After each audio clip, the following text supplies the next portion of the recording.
Ashers, welcome to the Golden Feather. Grab a pint, grab a plate, pick your seats. Your hosts Vertek and Chibi Bree are back from their latest adventures.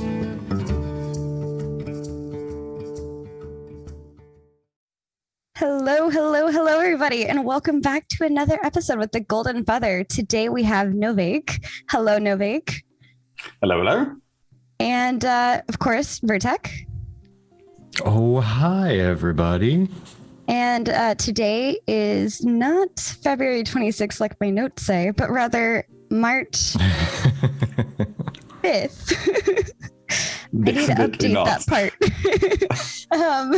2021. This is not podcast 69, but 70. The NDA drop Approacheth. So we are hyped. I'm sure you guys are.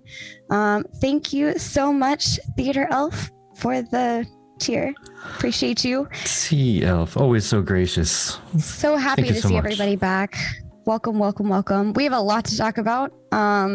First off, Novuake, who are you? Where are you from? What do you do? Why are you here? It's a bunch of loaded questions. I did say I hate talking about myself, and you're putting me on the spot. But here we are. Always first. Sorry, gotta do it. I'm gonna do it for the rest of the show. We're not even talking anything about any comments anywhere else but you now. That's it. Oh God, This is gonna be a very long. Look how red I'm getting. It's not like it's my default. You're just making it worse. Right. I'm a South African. That's why I said 2 ponds. So when we had a quick discussion before, I enjoy games that I can sink my teeth into. MMOs being the primary one, and by me sink my teeth is really I want to spend a lot of time mastering a game. I work in the IT industry. I get to ask you, have you restarted your PC today? Several times a day. Besides that, it's just happy being here, I guess. And if you did restart it, did you do it again? Because you never know. Could you just go ahead and do it while I'm on the phone with you? That'd be great. Yeah, exactly. It always happens. Something doesn't work, and they're like, I turned it off and turned it on. And you're like, do it again. And they do it again. They're like, now it's working. And just, I don't know. It's wonder why. So why Ashes? What made you choose Ashes of Creation specifically? Well, we're all hungry for a bloody MMO, aren't we? Yes. I don't know. When last did we have a decent game that we could call an MMO that is not pay to win and not going to be limited in terms of replayability? Ashes promises to be all of that, hopefully. Exactly. Obviously, there's a lot of skepticism involved, but at the end of the day, we need a game that we can sink our teeth into, and that's me pretty much. I'm over what is on the market at the moment. It's relatively scarce in terms of options, so there we go. Not to mention Steven seems extremely passionate about the situation, so it's probably what makes me the most excited is that he, the creative guy, the guy that put the money in, seems like he really wants to get going and do what the community wants from these games. And that's one thing I can say for certain as just a human being, seeing somebody else is passionate about something, it makes you even more excited about it, because you're like, I'm excited because I see how passionate you are about this. And that could be this game, that could be anything that Hernda says you need to update your Ashes of Creation playlist on YouTube. It only shows 2 videos. He's already doing the deep research on the guest. I love it. Oh gosh! But oh, there we go with the red again. But that's one of the things that I think drew Vertek and I, as well as Steven's passion. A lot of us are here because we enjoy the fact that somebody is super passionate about giving an MMO back to the player base instead of the devs, and making sure that it's something that we all enjoy. I mean, when we play Dungeons and Dragons and stuff like that, it's very player driven. It's up to how the people in the party react and act that make the game go the direction it goes. I mean, the DM can support that, but it's really very role play oriented, and I think that's one thing Ashes is aiming for. I mean, players create infinite content. Just look at stuff like Minecraft, like Right. simplest game on the planet, and there is. Yeah, I try not to look at it. We're not fans of Minecraft specifically. I don't play it myself, but the point remains is there's a million mods. There's a million people creating endless content for it. So having an MMO. Yeah, sorry, I basically made that comment specifically for Z. Oh, wow. She does a lot of like artistic creations in Minecraft and similar engines. Intentionally trolling. Shame on you. Never played it. Sorry, Z. Oh, me neither. Oh boy. But yeah, like I think like I agree with you. Player-driven content can just go on infinitely. Exactly. And that's a big reason why I'm excited for Ashes as well. Like, very. We don't see that a lot in MMOs. Most of them are theme park these days. Not that that's terrible, but there's an upper limit to what you can see and find. It's just one of those things. And you know what? That's even like there's an extra layer on top of it, which I love. It's not just that there's content that is created in the game. It's not that it's just player-driven content, like players can create a whole lot of content themselves. It's actually player reactive content. So it's going to change and going to evolve whether the players want it to or not. It's going to change. Yeah, definitely. And it's going to be based on everybody's actions, and that fascinates me. I can't wait to see the amazing stuff that happens. Yeah. Something that's related to this, and actually it's a post on the forums by King Zukins. Interesting name, by the way, friend. He says, Ashes of Creation interests me, but will it put RPG back in MMO? And I think we see a lot of these with, I felt like newer World of Warcraft and Final Fantasy 14. This is related to another topic that I would like to bring up later, but like it feels like you're a single player gamer in a massively multiplayer online game. Like there's not really much RPG happening.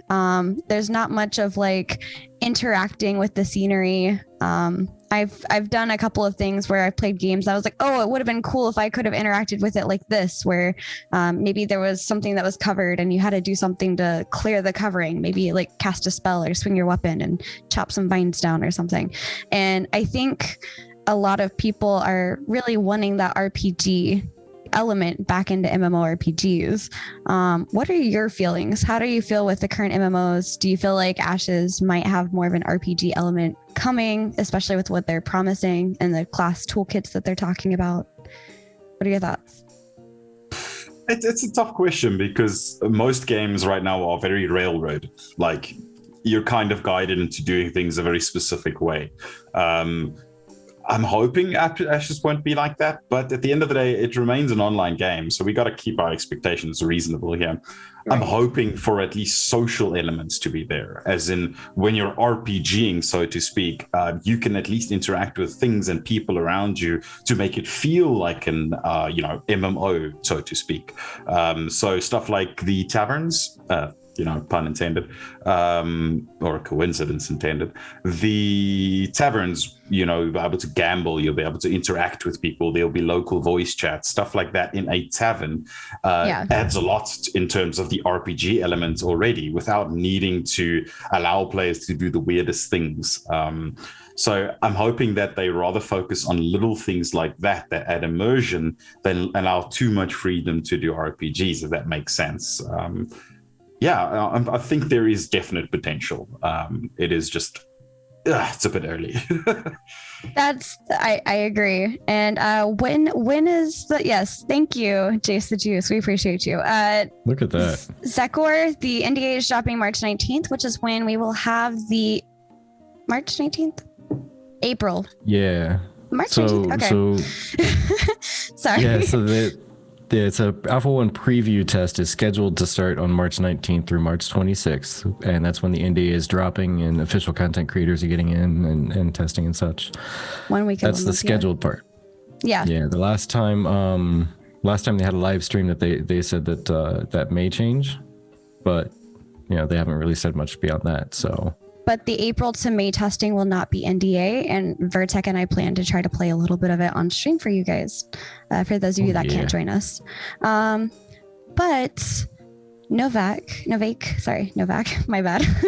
Novak. No worries. One thing that I wanted to mention, because you kind of already hit it, was an idea for putting immersion for inn owners, which, I mean, Vertec and I, as the Golden Feather, are planning to make the Golden Feather Tavern, aka Inn. So this was kind of cool. Fun. But you completely hit on a point that they made. Like they had an idea for like a mini game for the inn workers or like the owner. So you have an inn, presumably at your freehold or something, and there's an icon at the entrance that the other players can click to be added to the queue. There's a limit to the queue depending on the size of the inn, like the level of the inn. Players that click the icon then can join, then can just go on with their business when they've queued. What they've queued for is achieving some random buff when the inn owner is done playing his minigame. So like these little ideas of adding much more like player driven interaction, if you will, a little bit more immersion for inns. What do you think of those? Because I know they mentioned like in games, like the dice games and card games and stuff like that. But what would feel like more immersive for you in RPG like? Well, first of all, minimum UI elements. Like, I don't want to go into a UI that is completely disconnected from what's going on around. That's probably my most important thing. I don't want to see a random screen that just shows me, these are the numbers I've rolled. No, I want to feel like I'm playing the game, to add that element to it. You mentioned queues. Already that puts me off, and I understand the necessity behind it, but that breaks immersion. So if that's something that's important to the community, and it is important to me, I don't think those things should be as obtuse or in your face as it could be, or sounds rather. It's such a weird thing because it remains a game, and trying to make it work and having 100 people in your tavern has to be avoided somehow. Right. But I'm hoping to have minimal UI in those situations when I'm being social or doing these tavern games or stuff like that. Horrendous. So you said, how about corgis? Well, if it's going to be full immersion, they have to be completely in your face and very demanding. And shitting hair your time everywhere. Yes. Yeah. So those are going to have to be definitely out in front of the UI elements that hold the rest of the game. Yeah. The queue thing was what somebody was thinking of, would be like you can add your name to a queue, and then like you'd have a dummy of your character once you're added to the queue inside the tavern, kind of like sitting at a table or something. I don't know. But the thing that I like more, this is later on in this post, and I'll go ahead and copy it over so that you guys can see it. Tavern Gwent. I hope they make a Gwent-like game or something similar. Yes, that was fun. But they're like, how about having the innkeeper, the tavern person, be able to act as the merchant for alcohol and food? Like this is something I saw somewhere else too, where they're like, replace NPCs with characters. So that way, you don't have to have an NPC for everything. But like, instead of dealing with an NPC for exchanging alcohol and food, why not have a tavern owner be the one that you exchange for alcohol and food? And I mean, I see pros and cons to that. Having an NPC would mean that me as the tavern owner, I can go out and go do the questing that I want to do. But also being the tavern owner, it's kind of cool to be able to be like, hey, welcome to my tavern. We have alcohol, we have food, things like that. What kind of things do you feel like with that? That's actually a really good idea. Maybe your avatar could like stand in for you when you're doing other things in the tavern itself. That's a pretty cool idea, actually. I've never thought of that before. But just imagine the immersion when you go to a tavern and they're like, sorry, we're out of supplies, we can't make that anymore, it's off the menu. I don't even know why we haven't scratched that off yet, I'm sorry. We need to go grind some more mobs. Let me go to the kitchen and make sure we still have all of the other stuff to make everything else that's still on the menu. I'll be right back. Yeah, right. How's that for realistic? Let me go out back and slaughter a boar quick. Just give me 5. 86. Yeah, 86 cents. But yeah, I think it's kind of cool because, like, again, as somebody who's interested in being a alchemist or tailor, it's nice to be able to set up a shop and directly sell with somebody who wants something from me in terms of potions and stuff like that. I would happily sit there and work on my actual legit work stuff all day with Ashes of Creation open over here, going through potions so that I can open up my stall later and sell them. Like, But see, that's the thing you could totally do. You could actually do it in. I wouldn't work.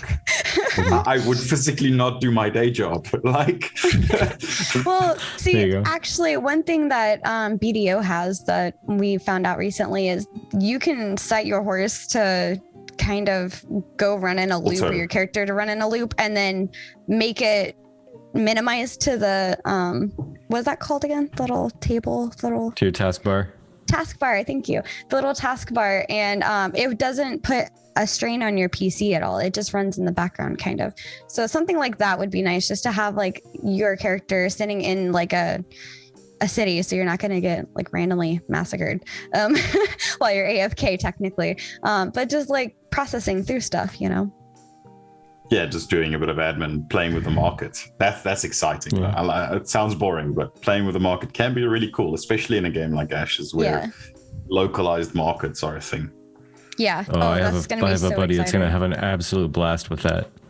He's all about like his form of PvP and like competition in PvE even is to just dominate economies. Just find ways to make the absolute most money in every little penny, copper, whatever possible. Just everything he can possibly make. He just strains it all out. A bit of a baron. He just pays everybody else to carry him in the actual combat content. Yeah. Makes me think of Otto from ReZero, like just moving around selling shit. Yeah. But Zcor, I'm gonna pretend that that's how you pronounce it. Yeah, I'm excited to see how everything goes too with the NDA drop test, and then even the actual full alpha that's coming out in April. The Alpha 1. It's definitely going to be a little bit rough, but you know, that's what alpha testing is all about. If you've been in an alpha before, like you'll definitely recognize that. True. You mean an actual alpha test? Yeah, unlike actual alpha test. Yeah. Dude, cracks me up when I see what people call betas anymore these days. Because once upon a time, that's all I did is I tested alphas and betas, and that's how I gamed. Is I looked for the free games to play, which were all in alpha and beta state. And once they went to a full launch, I dropped it and went to the next one. Started searching around on the web. Alpha testing, beta testing. Cool, found one. Looks neat. I'm gonna jump in. Basically complete games. Right. Yeah, well, yeah, once upon a time, they were actual piles of poo. Yeah, exactly. What can I break next?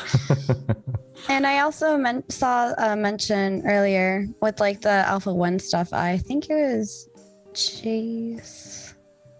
I have to scroll back up to get the right username because I don't like mispronouncing. Jace the Juice was saying that they're looking or hoping for the return of Asmongold around the Alpha 1. And Horrendous actually just made a post on this, I believe. For an article for Asmongold on Vera Caravan. So you might want to go check that out. Horrendous, if you want to link it to us, we'll link it into the chat for them to look at. But I think that's the other interesting thing is that,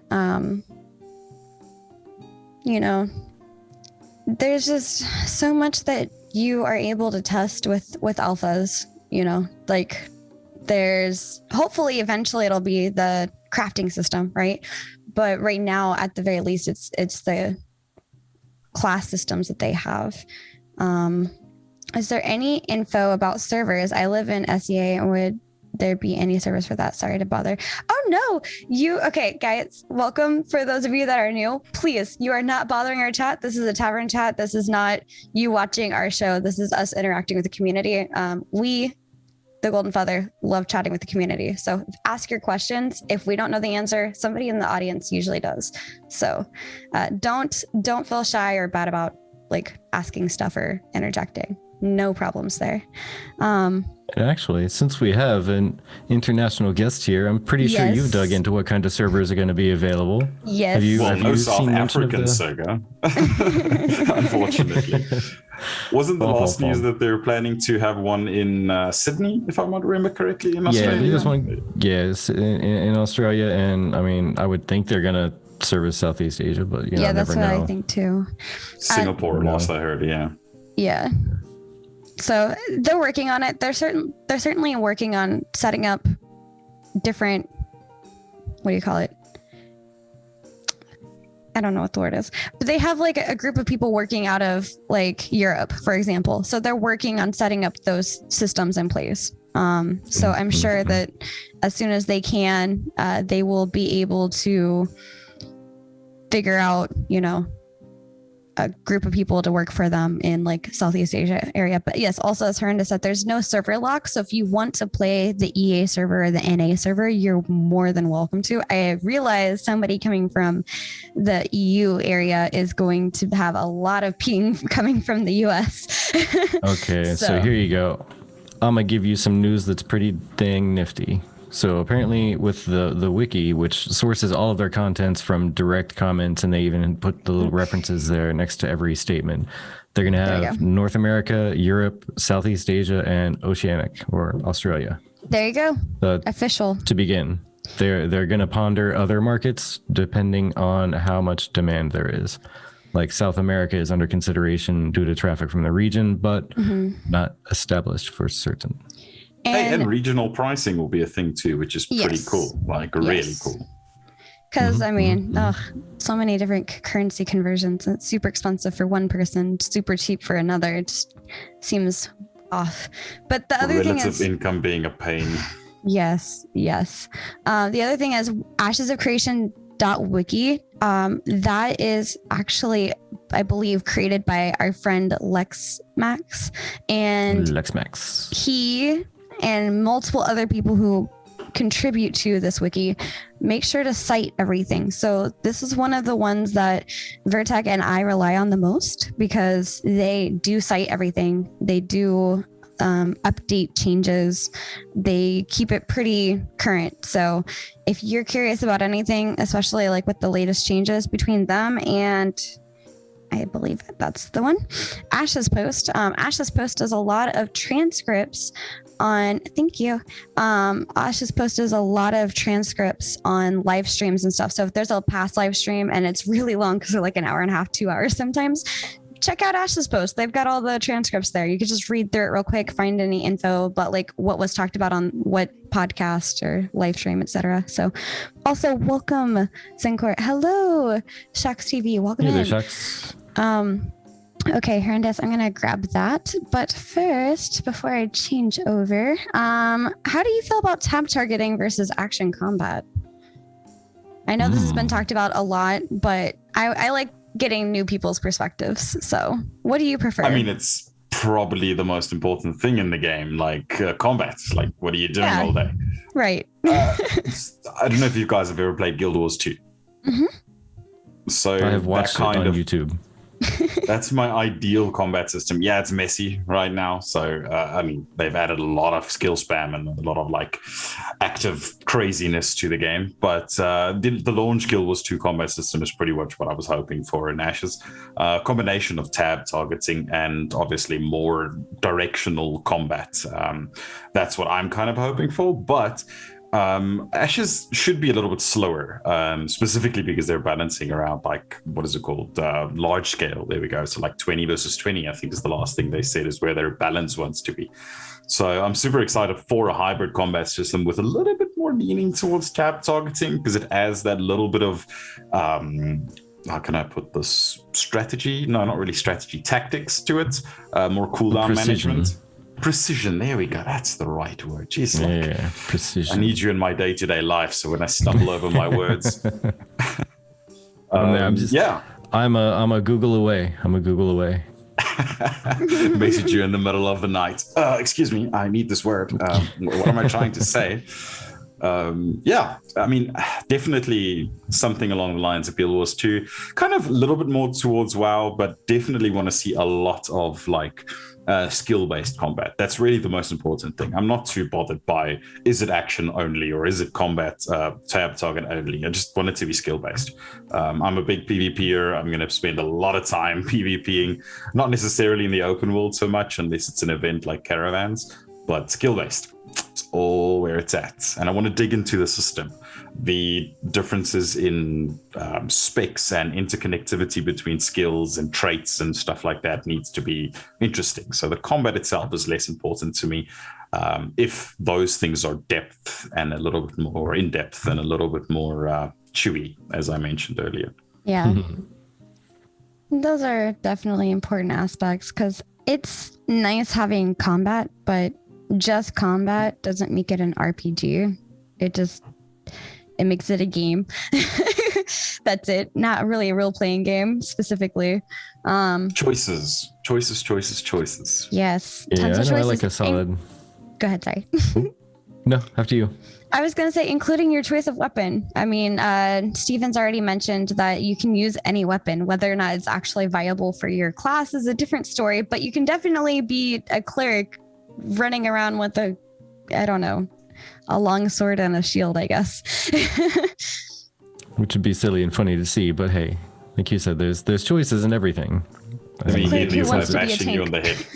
Right? Yeah, including who wants to be a tank. Like I could be a bard, tank as my secondary, and still kind of do some tanking if needed. Like I'm an emergency button tank. Otherwise, I'm just here to sing songs and get hit in the face once in a while. They did say that if your secondary class is tank, you could tank technically, but whether or not you're a great tank is a whole other story. You're not the best. Like your tank could totally run around with a spell book. That's cool. You can do it. You're literally singing to get aggro. Yeah, right. A tank with a spellbook may not get the job done properly, but hey, whatever. It's a choice. You made it. I'm just saying, sometimes in World of Warcraft, I've tanked as a cleric, so just keep myself alive and keep them hitting me. And all of this conversation right now about all the choices that are available and everything, it goes right back to one of the first conversations you brought up on the forums there, that RPG back in MMORPGs. Mm-hmm. You're going to play the role you want to play. You have so many choices to make for your character, what your character does, all the different organizations you can join. Do you want a PvP? Do you not? Do you want to join a guild or not? You still would be better served to group up with people, but you could totally solo if you wanted to, I guess. I'd just pick up, a copy of something to load on your local computer if you're not going to interact with everybody. But hey, that's me. Yeah. And that adds to immersion as well, if you think about it. Like if you're just able to make a choice and it isn't meaningful, then why did it matter in the first place? Like choices should be meaningful for immersion to take place. So exactly. It's all tied together. Exactly. Hi, Jake Monroe. Yeah. I'm on a kind of beast of a PC and Vertec is on a potato of a PC, and we can both play Ashes. So anything that is a current mid-tier, I guess, gaming system should be okay. They do. I'll put it to you this way. Go ahead. Like my computer, I have an i7 4790, I think it was, or 4970, I forget.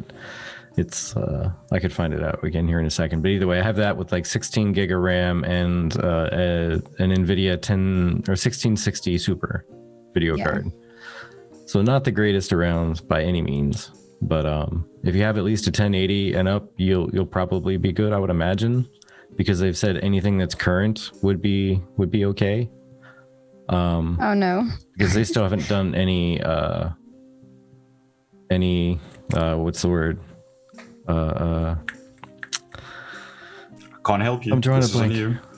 Where they? I'm the word guy. I was supposed to have it. Oops. Sorry. Either way, they haven't gotten it to work specifically with certain video cards and fine-tuned it to work really well. But they haven't done any of that yet. So yeah. I would think it's fine. I didn't hear anybody complain when they were doing the Apocalypse test, which was like a BR, but it was using the same engine, the same graphics and all that. Mm-hmm. And I think I was the only one I heard complaining about my system growling at the game. But what graphics card did you have before that? Yeah, I had a really old video card at the time. It was like an R9 290. It was from 2014, and it was used for like crypto mining before that, I think, because I bought it used off of Amazon. So I don't even know. It was probably on its last legs before I bought it. Yeah. Somebody made some cash off of it. Right. Yeah. But on the subject of performance, sorry, go ahead. I was just say Theater Elf also mentioned it is at least about 2 years away. So keep that in mind when looking at PCs. Yeah, you don't got to buy something like right now. If you have a good toaster right now, and you can at least experience the game enough to bug hunt if you're in the alphas or betas, you're good. Yeah. And then wait a year or two, and then buy the beast computer before it launches, and you're good. But Novuake, you're talking about minimum specs. There was a Reddit thread a little while ago from Shays. He's running a big guild that's basically getting started. He was part of the initial alpha stages, and he got permission to actually mention some of the performance stuff. And he's running on a similar system to you, Vertec. Also 4th gen, reasonably mid-range graphics card, nothing insane. And even in 50-man content, he was mentioning they were getting a solid 60 frames a second at 1080p. So that's not bad. That's incredible, actually, considering how many people and how much is actually going on. So the requirement really isn't insane. I can't imagine it's going to be that bad. You don't need a $2,000 dollar PC to run the game at all. Yeah, just one thing to note is it's probably going to be, because it is a newer engine and whatnot, it's probably going to scale up appearance like pretty drastically the better computer you have. But one thing to note, the one thing to note though is that the Unreal Engine, it's going to be supporting like the RTS and all that. The Ashes is not planning on supporting that, so you don't even need to go like full RTS, like goober about it. Yeah. And the other thing is, as we go along, Stephen has mentioned multiple times, they're working to constantly update the graphics so that it can be more and more, not remastered, but just less intensive on your PC. So as we go, they'll be better and better equipped. Optimization. Thank you. That's the word. It was my turn. Yeah, there we are. But yeah, I found some leaks from Alluring Discord spills from February 2021, posted by Alluring Secrets a day ago. And she says, it's time for the monthly dev dump. This will also include links to videos that were released in February. Not everyone who uses Reddit is in the official Discord or stays up to date. So to keep everyone in the loop, I posted a compilation here. You can check out the previous post on my collection. Community member quotes are posted to provide context for some of the responses. And I will go ahead and link that over to you guys so you can look at it yourself. But I will read a little bit of what I'm seeing here. So for those of you who have been wondering about the lovely Tolnar, Margaret Crone said, we've definitely got some fun stuff for Tolnar coming down the line. I can't talk much about it at the moment, but if you're a Tolnar fan, stay patient, my friend. Mm-hmm. And exciting, because they're unique. The unique race. Every game has to have one. At least one. Yes. Also, Stephen says the VFX are very placeholder. It's easy in development to share VFX types early on. An example, fire elements, and to propose those across many skills until we stand up the additional elements and assign new effects to skills as we iterate and broaden out the VFX library. Don't get me started on effects. I rant about it a lot. And they've already started doing the website rollout stuff. So if you've been watching the official Ashes of Creation website, they've updated a little bit of it. And I know that they talked more about it on the most recent live stream, and that a rendition to the shop is coming soon. TM. But somebody asked, will we get EU servers this upcoming test? He said not likely until March. So a lot of things are coming up this month, and I'm very excited to see what Intrepid has in store for us and all of the juicy gossip for Ashes of Creation. I'm pretty sure he meant May, didn't he? It's March now. I don't know. I was just, this was from February. So like all of this that I was reading was from last month. Fair enough. Makes sense. Yeah.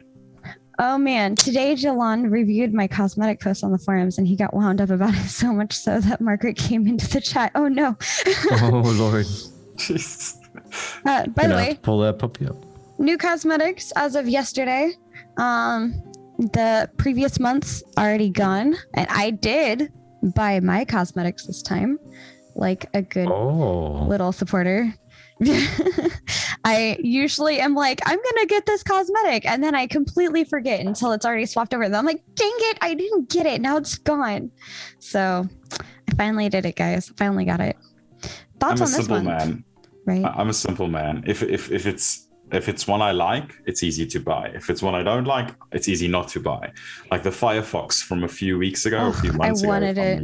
Yeah. That was amazing. Like, jeez. Yeah. Yeah, there was specifically recently they released the images of the protector armor. That's the armor that I missed, that I wanted. Yeah. It makes me so sad. It's most of the time as Vertec and I want something. Up until recently, we wanted something and didn't have the money for it. But with me officially getting signed on for my internship that I can't talk about because I'm under NDA, like I can't talk about specifics, but now that I'm getting paid for my internship, it's evening out a little bit. We'll just say because of the coincidence, it's not Ashes related, at least. Yeah. Right. Just yes. happens to be NDA. Yes. It just also happens to be NDA. Completely. It's not even. I'm not even in the gaming industry for my job. So yes, completely different NDA altogether. I didn't even think about that. Working for Ashes confirmed. Tavern side, welcome in. Jay Swift, welcome in. Hey. I wouldn't Welcome, even folks. Go through the skins I have. Maybe we can do that another time. I wasn't prepared for that. I don't know. I've been following since 2017, so I don't know how to grab all of the skins out. But I'll put your request in for the upcoming stream. I would be shamed if I were asked to go through all mine because there's probably like, I think 16 pages of skins or something that I've I've just been steady buying more cosmetics. It's been 3 years since we first saw them. Your wallet is hating you right now. I know. Oh my gosh. But it'll be worth Bunny, it in 2-3 years. It'll be worth it. It will. It will. I know it. I do want the bunny mount for the question that was asked. Thoughts on this month? I want the bunny mount. And this is Sparta. I mean Ashes. And the armor and the ram and the chariot. The fountain would be all right. I mean, this is another one of those months where I'm on the edge of really want it and maybe not on everything except for the chariot, which if it were just a regular mount, I would be sold absolutely on the chariot. But I think that's also going to be a caravan. And I don't know. I'm not going to be doing the caravan thing as much as everyone else. So I'm not as wound up about getting those. And this cosmetic set is called the Root of Conquest, by the way. And here's where you can find out the lore on it. For those of you that are lore junkies. Part of me thinks the ram will be a fun animation that people will regret not getting it. Yeah, right. If it was a mount, I would consider it. It's literally the only thing that's attracting me in that pack is that fabulous ram. Just look at those horns. Right? It's funny because when you look at the picture that they posted, like the ram is as big as the bunny, if not slightly bigger. So I was like, which one's the pet and which one's the I mean, obviously the bunny has the whole like saddle and reins and everything, but still the ram was as big as the bunny was. And I was like, what is this? I had exactly the same reaction. I was like, what? Look at that jacked rabbit though, right? Just out of curiosity, I went and logged in and I actually have 21 pages plus 2 items worth of inventory.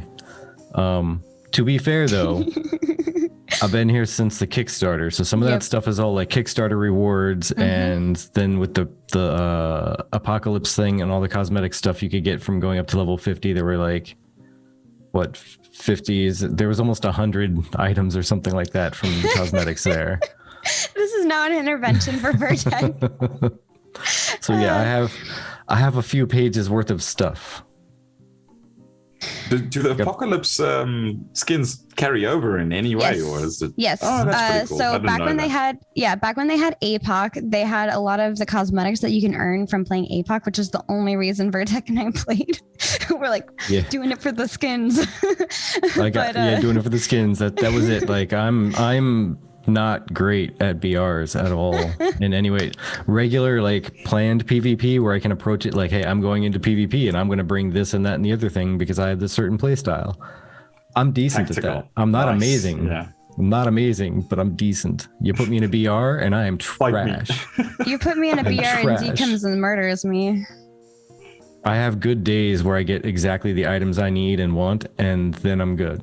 Mm-hmm. Not great, but I'm good. Every other That time, suits and I'm your horrible. play style. Is that what you mean? Yep. Like, Mhm, okay. So if you get like, let's for argument's sake, say a shotgun, and you're not a shotgun player, you're just screwed. Essentially, is what you're saying. Yeah, pretty much, Okay, pretty much. Fair enough. Yeah. I suck at shooters, But, so I shouldn't be talking. But Me too. So yeah, like through that whole BR, like Bree and I were just like, all right, well, I really want the cosmetics, so I'm gonna keep playing. Oh man, Doing grind it for the it. cosmetics. Such a slow grind when you lose more than you win, though. I'm not a noob. You're a noob, Z. As long as you're honest with yourself, it's cool. Right. J Swift says, oh boy, 2 years till release. You got more pages to go. Jay says, does it seem weird that so many cosmetics are released even before the game is out of alpha? I'm glad that they support that type of players that love. I'm glad they support the type of players that love cosmetics, but shouldn't designing resources be better spent on assets for the base of the game first? Just a little concerning, I think. And this is a topic that we run into time and time again. I think this is like our third or fourth time running into this topic. And I'm not saying that your worries are not valid, because they definitely are. However, the release of the cosmetics are one of the ways that they're continuing to fund this game in one of the perspectives. Yeah, so like that's my take on the whole thing. Is for one, the funding from the game came like $30 or $40 million from Steven Sharif, like out of his pocket, the stuff he saved up with doing his everything throughout life. And after that, he did the Kickstarter for kind of like get the news out and hey, let's fund some extra stuff outside of the base game. And that got over 3 million from just the Kickstarter. There was the summer Kickstarter he threw just to get some extra people in, and that was a lot smaller. But either way, there's a lot of money from that. But there's also something to be said for having a constant income to know that if things come up, like a little while back, it was a year and a half, 2 years ago, they had to rebuild the entire back end because it just wasn't working out quite right. So when things come up like that, the steady income from the cosmetics are helping. But yeah, like Tavern said, the cosmetics are going to be used in the world. So these exclusive cosmetics you can't buy ever again, but they're going to be used for NPC stuff. Yeah, and reskins also of that will be NPC, and some of them will be in the game, but you can't get it. Like the reskin of, say, that the rabbit melt or something might be in the game, but you're not going to be able to acquire it. I mean, It's not like it's a wasted dev time at all. It's something. It's giving your artists something to do to populate the world with, and they're not the same team that's working on the systems. It just doesn't make sense to really think that they shouldn't be working on these sorts of things. Right. The only difference is it's now visible to the public and purchasable. Does that sit well? Not really, but I don't think it's something to be concerned about at all. It's not like they're moving resources from anywhere. Should you be concerned? Probably not. Should you be aware of it? Yes. I guess you could just not buy it if it's something that bothers you. It's simple. Wait for the game to release. Wait for it to see if it's good. There's no reason to go out and buy it right now. None. Zero. Right. Not to mention, if you look at their monthly dev discussions or live streams, there are things that are not mounts that are already in the game being populated. Like the, I don't know what it's called, but it's the bear with all the foresty. I feel like it's a very druidy bear. Those of you who watch a lot, I'm sure you know what I'm talking about. But they also had like a cat with like the grass and stuff. But that stuff is things that like we can't really have as like a mount or anything, but was created for being in the world. And they've shown I mean, even look at the lizard mount and other things like that. Like they've shown that stuff in the game. So it's not just a matter of, oh no, but like the reality is a lot of this stuff is lack of a better terminology, copy pasted, because you have a model and the way that that model moves for the mount, it can be applied to a different mount. And so a lot of the systems are in place for the actual mounts and pets and stuff like that, but it's just changing how would this mount move differently than that mount and the looks of that. And so they have to go through that anyway in order to create the NPCs. Why not just go ahead and make cosmetics that we can buy as well? That's my input. Yeah. Yeah, and some of the asked, sorry, go on. Oh no, after you. You're, I guess. You go ahead. Devonside asked what my favorite cosmetic set is. I just want to. It's definitely the autumn one. Definitely the autumn one. That autumn leaf dragon is just. It is so amazing. Pretty. Oh yeah. And yeah, Jace. I mean, that's something that's very. Absolutely something that people could be worried about is what are they doing with all this money and why are they doing that? Yeah. But it really is helpful. Like there was something else, I'm not sure how long you've been around, but something else that people were really nervous about was the BR mode that they had, which was created as a quick one-off thing that they could just create a server, make a little thing, throw some people in there with some gear and have them go and fight each other. And it was to test out the action combat system, which it does that well because that's all that's in there is action combat. You jump in, you grab stuff, you run around and you smack people with a stick or a sword or a wand or a meteor falling from the sky. Some flavor of death falls upon them, but it was all action based. There wasn't any tab targeting to the attacks. Now people got upset and bent a little bit because they're like, oh, you're developing a BR, you're not developing an MMO. And I can totally see that point of view. I'm not mocking anybody for it. It's just that they didn't look to the really deep part of pulling out all of the game systems that were created and being used in the BR are being tested for the MMO.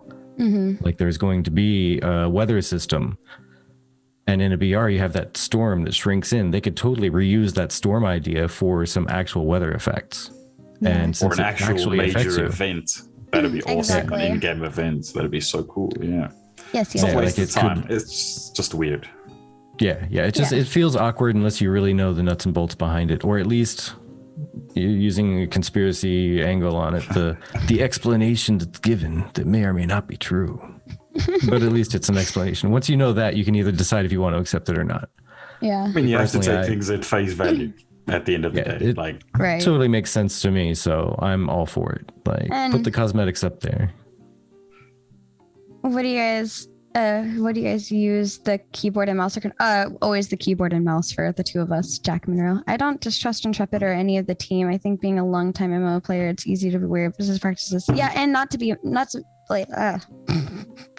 mention lately the MMOs that have been failing, when they're trying to get out of Kickstarter, when they're trying to get out of launch or whatever, and something happens and they fail or whatever. So I am aware that this is a time in MMO history, if you will, where things are kind of not sketchy, but hard to trust because you don't know what's going to fail. You don't know what's not going to fail. And a lot of us are clearly congregating looking for a better game and hoping that this game or that game is going to be that better game. And when it flops, it hits hard, the dark ages of MMO. Exactly.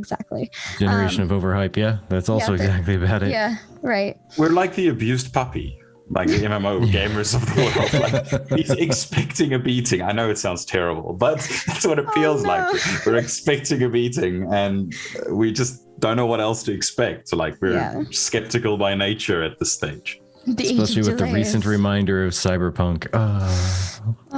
Poor so many dashed hopes with that one. I don't think it's a decent game. I think people are it's still decent, but man. It could have been. Let me just tell you, my first month playing that game on the console was nothing but it crashed again. Yeah, I felt bad because I was in the other room doing some sort of schoolwork, and suddenly I just hear, and I was like, it crashed again. He's like, yeah, I was like, I'm sorry. But yeah, are the cosmetics race specific? Not from what I've seen or heard. No, rather. they're not going to be race locked. Yeah, not and race they also seem to be a little bit the same between races. They just kind of resize. So I'm not entirely sure how they're planning to handle that with the Tolnar, but yeah. That'll be interesting for sure. One of the other things that I think was interesting in the game that I'm interested in seeing would be the professions and how those are played out, because playing World of Warcraft, then playing Final Fantasy and playing other games like BDO, the professions different kind of. Like, I don't know if you've played BDO, but they have where you literally pull out like a little stand to do your alchemy in, and your character is like literally like sitting in front of this magical stand of potions, like mixing up a potion or something. And in other games, you just kind of sit there and like your hands are doing something like this, and then you're making stuff. Or just the UI, yeah. Yeah. And so I'm interested in seeing how that works. BDO, don't remind me. What, like a second job? BDO does immersion well, let's be honest. I'm hoping they do that as well, but I want intricacy. And again, it's cool being immersed, like I said earlier, but at the end of the day, having intricacy to the system and not just being like, I got to refine 10 planks. Okay, now I got to add, I don't know, a screw or whatever the case may be, is a bit too simplistic for me. I want to have like a little bit of RNG in the system, a little bit of kind of guesswork in the system that you could work towards. That would be awesome. Especially something that's dynamic. It should never, if you learn a recipe, great, you got that recipe. But that recipe should not always be the same. The result shouldn't always be the same. Variation I want is, and that's difficult to implement. I'm not sure they can do it. And I'm not sure any game can do it. This is code after all. You could probably do a randomization of a plus or minus certain level, like maybe plus or minus 5 of something. Because I mean, I agree with you, when you cook something from a recipe in real life, it doesn't exactly turn out the same every single time. Otherwise, I would have stolen my grandmother's recipe for a food item and it would be exactly the way that she made it. But alas, I wish. I'm not. See, but that's where the complication of UI, UX, and system design comes in, though, because if there is a lot of variation in how things can turn out, how are you going to stack all those variations in your bag? Oh shit, that's a good point. That's a really good point. Wow, I need to bring my potions, but since I was crafting, there's like 7 different versions of my potions, so I have 7 different stacks of potions, and I don't even know how many of the good ones. I have 4 of the good ones, but 17 of the medium ones, and 700 of the little guys. But these are all the best quality I could get, so ready, set, go, guys. Here you go. Oh, 3 different price points. Painful. Which one can you afford? Yeah. So I mean, I totally see. Like, I think it'd be neat to be able to customize recipes to the point of, you know what, I want to try and add a little bit extra pepper to this dish and see what happens. Oh, look, I got a little bit of an extra kick to something. But then that recipe is now consistently always going to turn out the same thing, or just a terrible version of all the bad food. Like one burnt food category that just ends up in your bag. Like, you burnt the shit out of this, dude. You know what I think would be kind of useless. Cool? Right. Yeah. It's burnt. I can't use it. Trash. Or salvageable stuff that you can put into like a casserole surprise. I don't know. Right. One of the things I think would be really cool is like a, what do you call it? Invention almost, where like you can tinker with different ingredients and see if it comes up with like, what happens if I put this ingredient with that ingredient, and like maybe it'll take some processing time and some waste of product, but maybe that's how you learn how to make a potion. Because some things, like, not even an MMO, I'm so sorry, but like Animal Crossing, you can only learn recipes if the DIY recipe is sent to you or like told to you somehow. But there's no way for you to be like, okay, I know that recipe consists of peaches and wood, so I can make, it's very unrealistic, but a peach chair out of peaches and wood. You know, so like something like that would be kind of cool, where like if you had a generalized idea of like this plus that makes this kind of potion, then you can tinker around with the different potion stuff. Chair with a shelf life. Skyrim does it pretty well, if you think about it. Like, you eat an ingredient and you kind of have an idea of what it does. Like, I've come up with a new recipe. I've come up with a new recipe. Final Fantasy 15. Yeah. Charcoal for poisoning. Yes, I agree. Deconstruction of equipment and return of materials. Yeah, that would be important. Deconstruction of burnt food. Yeah, I just hope the professions are interesting, and it sounds like that's one of the passionate driving points of it, is to make them interesting and reactive also. Like there's going to be a skill component to it. So maybe if you're super skillful and you're really trained in it, maybe you'll get extra stuff, or maybe like an extra powerful version of it, like a +1 or something. But I just hope they keep gathering kind of the same. Yeah. It's fun when gathering is mindless and I just want to watch a movie and gather stuff. Yeah. Do you like doing that? Yes, he does. Actually, he does that. He does mob hunting and gathering stuff because he has trouble sleeping sometimes at night. So that's a good wind down method for him. It's just something that's mindless like that. It kind of lets him turn off his brain a little. Yeah. And also after a stressful day, like I want something that's mindless. I want to go kill things that aren't difficult to slay, but are going to, in the end, get me something collectible that I can go sell, or go and just gather things and just run from one spot to another to another. Share more personal things. As long as you don't get salty when a PvP soldiers by and like decides to become corrupted on that moment. Right. That's I'll be salty in the moment, but my heart will be going, and I'll come back like, I better have my stuff. Come on, get back here. Where are you, you bastard? I'll get you. And that's actually a thing that somebody was talking about in the forums, is about like corruption. Sorry to segue, but it was a good segue. But like the whole, if a player is corrupted, you can't just Alt F4 and leave the game real quick, because then you're avoiding the punishment of being corrupted, for lack of a better word. But I think that that's a good idea. There was a conversation about that on the forums. What are your thoughts on that, with like getting corrupted and then trying to Alt F4? Like, should there be a cooldown period before you can even Alt F4? I mean, you can Alt F4, but I think it should be the standard practice of open world PvP. Kind of like just give it 20 seconds where you're still in the world, you can still be killed. If you are in combat when you die, or when you log out rather, you just automatically drop whatever you had, because I mean you would have died anyway. So I mean, simple rules like that should be more than sufficient to keep things interesting. Being able to Alt F4 would be the dumbest thing in the world, because then everybody would just be constantly doing it. So please no. And yeah, Jace, I'm aware that there's 60 seconds. It's just more like talking about it just to talk about it, just get opinions and views, you know. Yeah, and that's I think what they've said with that is just fine and sufficient, because as far as I know, corrupted players can't go in regular towns, if nothing else, just because the players would kill them. If even the guards of town, the NPC guards, were not programmed to slay them, there would be people in town who would be more than happy to do it. There is corruption. He cannot enter the city.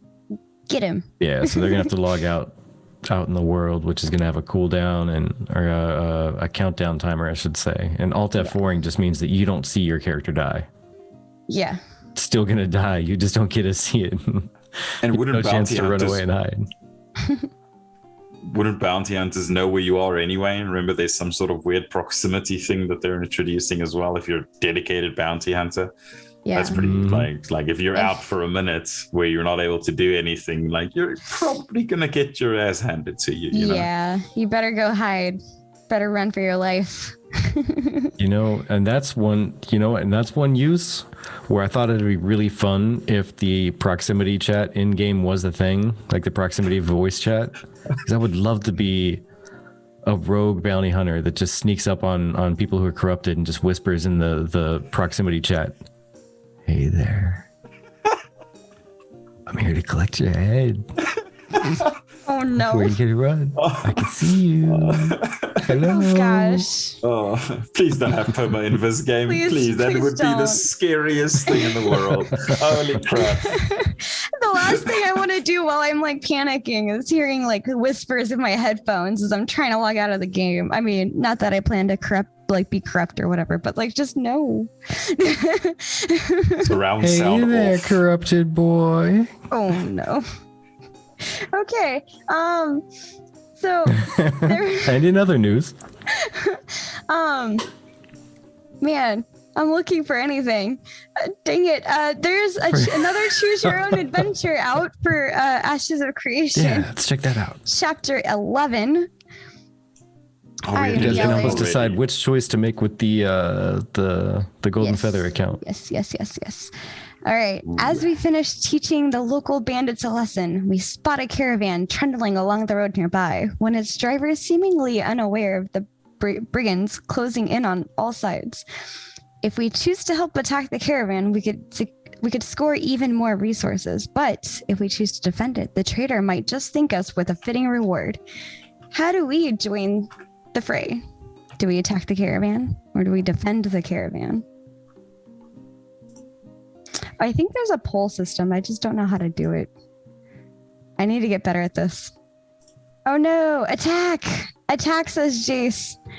Defend, Why says are you guys horrendous. so mean? We must defend. We must So- get it to the next village. Attack. Also, I think I'd like to remove Streamlabs from. Yeah, it's also on Twitter. Have it just turn off completely. Just stop looking for caps at all. Yeah, it's starting to annoy us. Defend. Yeah. Sorry. I don't know if you guys heard Chase. that. Okay, you probably didn't. My desk. Sorry. Work is pinging me, and I thought I silenced my notifications, but I guess I didn't. Defend squad. All right, so we got one attack, 1, 2, 3 defend. 3 defense. Uh-oh, The looks traders like we're are defending. always skimp on the rewards. No, Jace, no. I will defend squad. Yes. Sorry about the caps lock thing. Ugh, man. Yeah, But we're just yes. gonna shut that off for next time. Also on Facebook, yeah. So I saw it on the forums. I actually didn't realize that this was on the forums, so that was kind of cool. But I will say, so far on the forums, it looks like 75% of us are choosing to defend the caravan. So time will tell who the winner will be. Definitely defend Everyone's squad. voting defend. Yes. Please. We're good Defense. people. Yes. We're yes. good people here. Good people need loot too. Yes. But he'll Let's just gift us see. something and then maybe open up some sort of cool quest somewhere. Like, wouldn't that be awesome? Yeah, definitely. It's like the guy, you return his wallet. It has $10 million in it, but he gives you $10. What's up with that? You should at least give me 1,000, 10%. Come on, finder's fee. No, I'm just kidding. Who keeps $1 million in their wallet anyway? Bad example. Yeah, That's just geez. extortion, guys. Jeez. Right? Congratulations, Defender. Your reward is a good hearty thank you and a pat on the back, right? What was that? They'll probably give there us a was- solid handshake. There was that TV web series that we saw on YouTube. Man, they had that whole like, "Hello, traveler. Good day. It's a good day for fishing" or something. And the guy had a fish, and he finally caught it. He's like, "Yeah." He's like, "Great. Now I need 99 Oh, yeah. more." Like, Yeah, it was Viva La Dirt League that was doing that one. yes, I can imagine something them. like that. I love them. If you guys don't know who they are, they reenact like in-game kind of scenarios that we've all dealt with, and they're hilarious. I'm refraining from cussing, so they're hilarious. But yeah.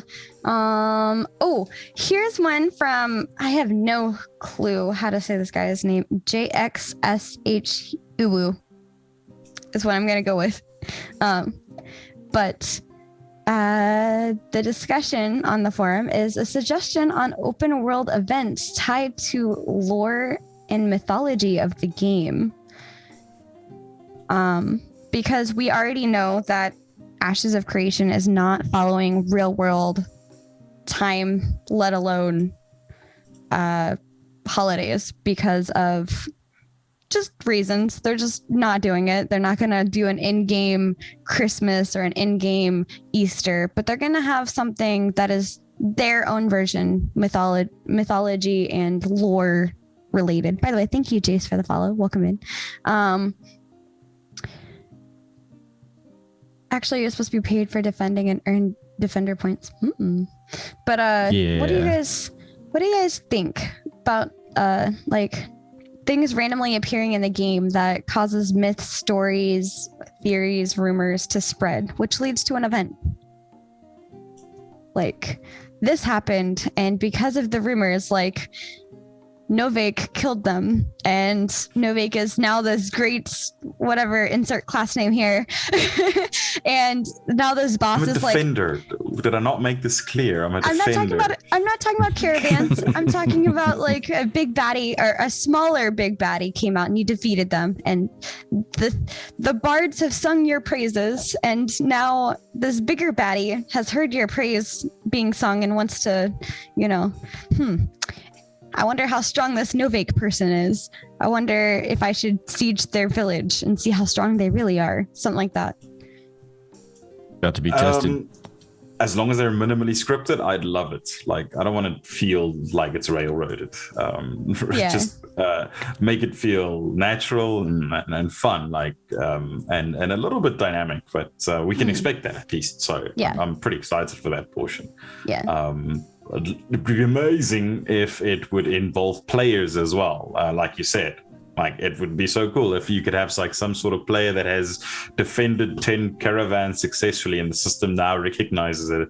And for some reason, a bounty hunter, an NPC bounty hunter boss is sent out to go and deal with this guy on the next caravan, on the 11th caravan or whatever. That'd be cool. Yeah. I love that idea. That's but of an extreme expectation, but can you imagine how awesome that would be? Yeah. And then that would actually beg the question then, because I think that becoming a reality would be such a harsh drain on resources. Yeah, it's crazy. Like there would have to be a lot of money pouring into a game for them to be able to afford to put out major releases on a normal schedule people are used to, as well as small releases like that. Because if you just push out like a handful of those, then it's going to feel like generic and whatever, because it's going to happen all the time to everybody and whatever. And it's not really randomly generated so much as like when is going to happen for you, not if. It's just when, because there's only 7 of them. So, it's going to happen. One of those 7. But if they were to make instead a lot of those little things, then they wouldn't have time and resources to make the big releases. Yeah. I mean, you could make it a bunch of... Sorry, yeah? It's okay. Go ahead. I'm terrible at interrupting. There's a lot of they could add a lot of little things across the world, like let's say create 100 variations of something along these lines and just make the frequency really low. It'll feel fresh enough. It's less scripted if you do it like that. So I'm sure it's possible. I'm just not sure it's the best idea from a realistic perspective. Yeah. The person that posted this said to visualize this for you. So this is their visualization, not the one that I was giving as an example, but this is theirs. To visualize this for you, imagine there's a massive mountain in the game, and one day there's a gigantic dragon just circling around it in game for about a week long.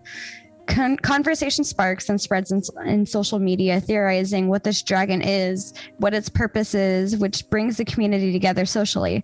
After a certain amount of time passes, an in-game event is announced, and that dragon named Blank has launched an attack on the people. And you can fight him at the foot of the mountain. Clans and players come together to plan on attacking this dragon. Of course, he should be too strong for a simple party or raid to kill him. And everyone that participated is rewarded by an item.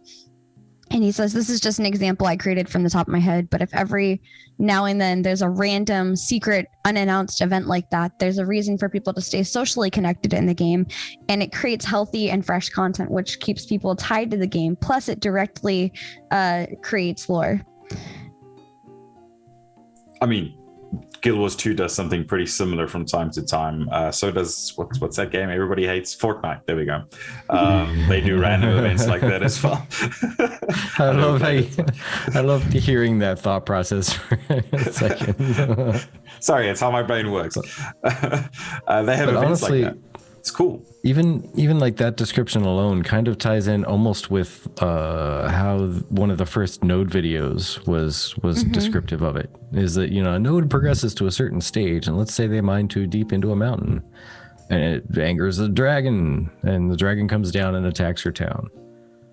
And that's kind of the situation there. Like, you're just minding your own business and mining stuff, and next thing you know, you piss off a dragon, and you're like, my life. I'm gonna eat my family. And then you just run from the mine all the way to town going, hey guys, there's a dragon, he's trying to eat my butt. help. Yeah, I like this person's name. I'm sorry. It's Mao, Maouw, Mao. Said actually it reminds them of Fortnite's events where they have something huge in the background that comes to life at certain times.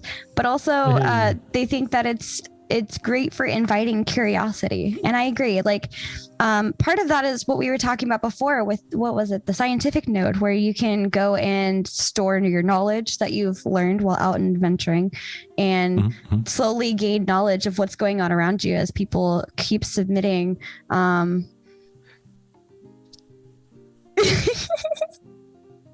Sorry, Wizarding says that's fun. The first thing I heard coming in was dragon's gonna eat my butt, and I approve.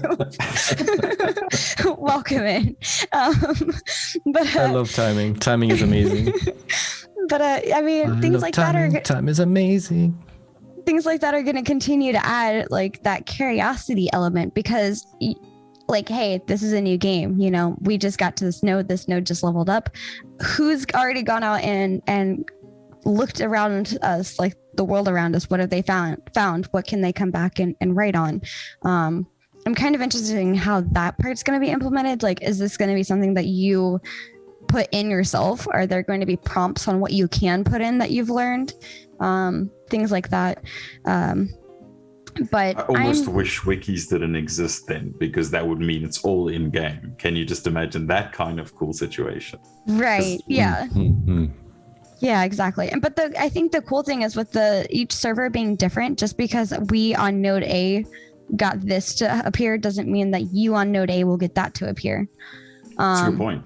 Because our node A might be Elven and your node A might be Dwarven.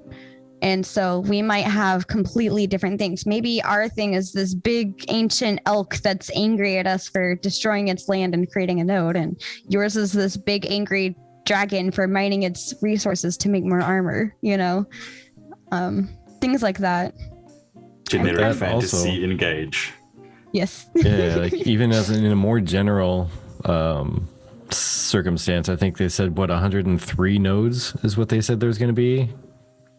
What's the that's chance excluding that, the castles? That's excluding the castles. Yeah, excluding the castles. So like, if it's a lot. What are the chances that one specific node is going to get to a certain tier or do a certain thing that would unlock an area under the condition that this other stuff also has to be true? Yeah. Like nodes are going to be drastically different because of that. Indeed. It's probably the most exciting thing about the game is the node system. Yeah. The servers are going to be drastically different. It's going to be amazing. And that's why, to me, I don't mind that there's a wiki, because, hey, this thing happened to you guys over on your server, and we had a completely different thing happening to us. It might drive some people to be like, hey, guys, we should try to develop our node this direction, because that seems like a really cool event, and I want to try to trigger it. Or it might be like, okay, so that's what's happened. Let's see what they haven't found out yet and go a different direction. Like, okay, let's go with a Tolnar influenced area and see what kind of thing comes out. Maybe there's this evil bugbear that, or like, you know, just comes out of hiding and just like, I don't know. But I have all of the descriptions, you know, and I think sounds make everything much easier to understand. True story. Yeah. True story. But yeah, I don't know.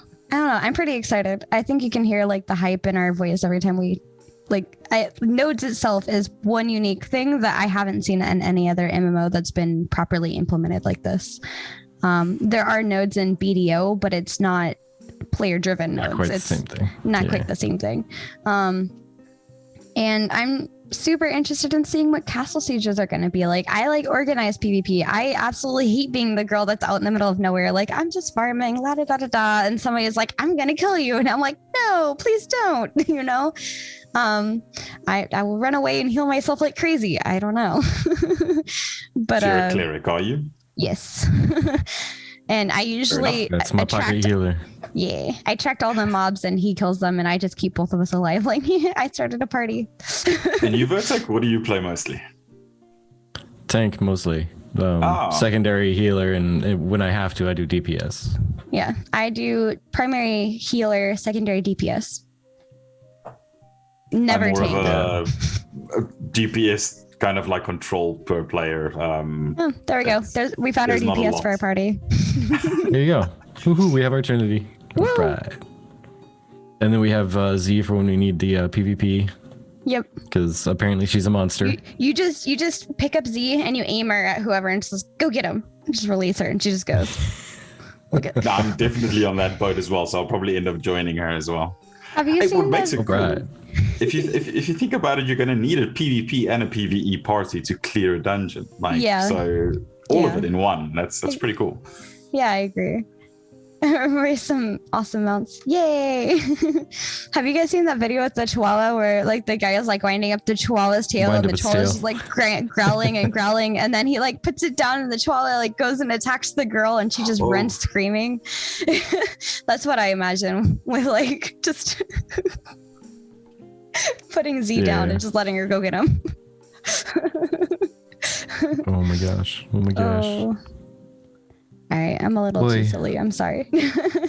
You crazy. You crazy. I am. Well, I know. Cray. Sir Novuake, I know that it is pretty late for you. Yes. I don't want to keep you up too long. Nope. Because I know Z is But, falling asleep over there. If she hasn't Yeah, already. it's about bedtime for Miss Z as well. So, I guess one last question that I would have for you. Mhm. What's your single favorite system or just thing that they've talked about in general with Ashes? Integration is probably the biggest part. Like every single aspect of the game ties together into another aspect. I know that's very vague, but that's the most exciting thing for me. You're PvPing for a reason. You're crafting for a reason. You're Yeah. just contributing to a node for a reason. You're not just doing it because it's what I like. It's because it means something in the world. And that's definitely my number one, like by far. And you guys? And that's great. Me, like the node system in general, like I know you mentioned it's like the key part of the game. It really is, and it really ties into the integration that you were talking about.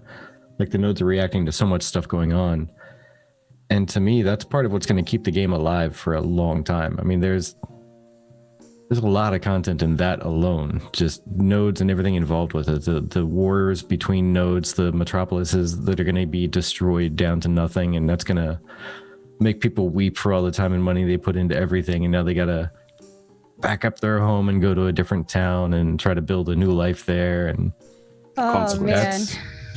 that's really gonna bring that RPG back to the MMO And that someone was talking about. That just brings us back to last week's conversation of, do I fight for my node or do I fight for my guild? Because my guild might be attacking my node.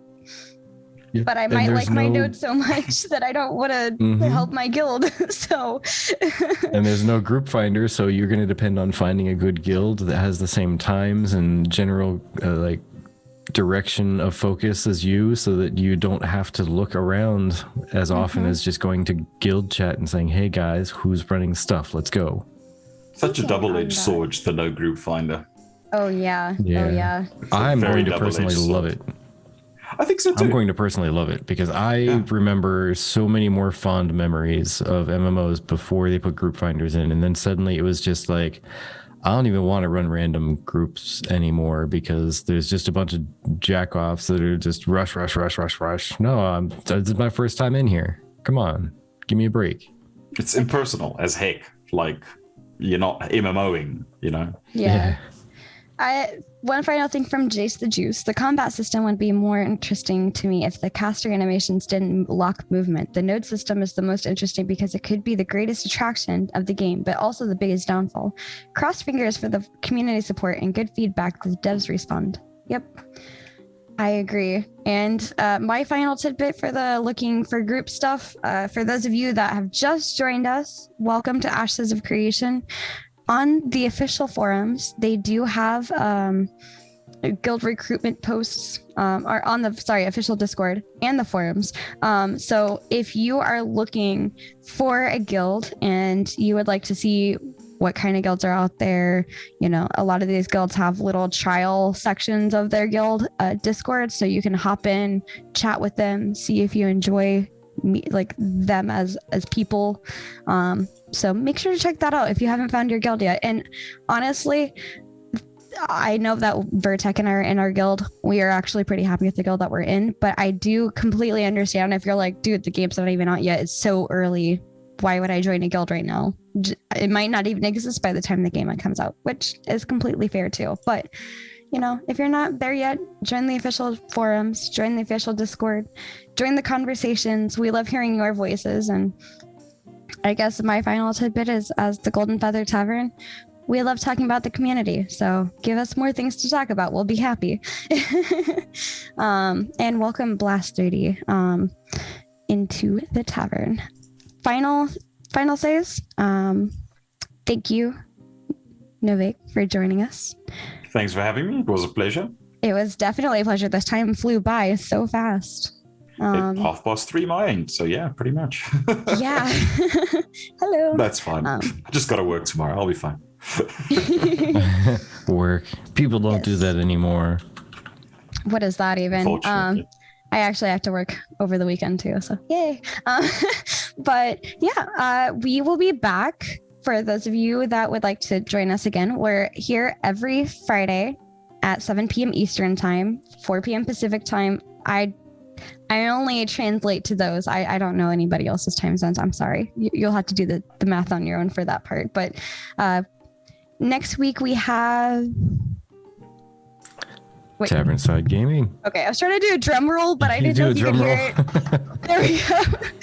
But yes, Tavern Side Gaming will be joining us next week at 7 p.m. So be sure to tune in for that. And we will be catching up on videos fairly soon.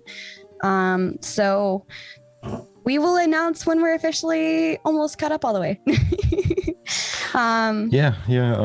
We have a couple already processed. We just need to start getting them uploaded. And this weekend I got surprised. I got to fly away to a different place for work. But next weekend I'll be focusing basically my entire weekend to getting more videos uploaded. So yay. Yes. And hopefully we'll be caught up before the end of the month. Yes. So want to say welcome to all the new followers. Thank you for all the love and support. We couldn't do this without you. You are the community. That's what we cover. So thank you for giving us your time. There's tons of other people. I don't know if they're on necessarily when we're on, but you came to listen to us and we appreciate your time. So thank you.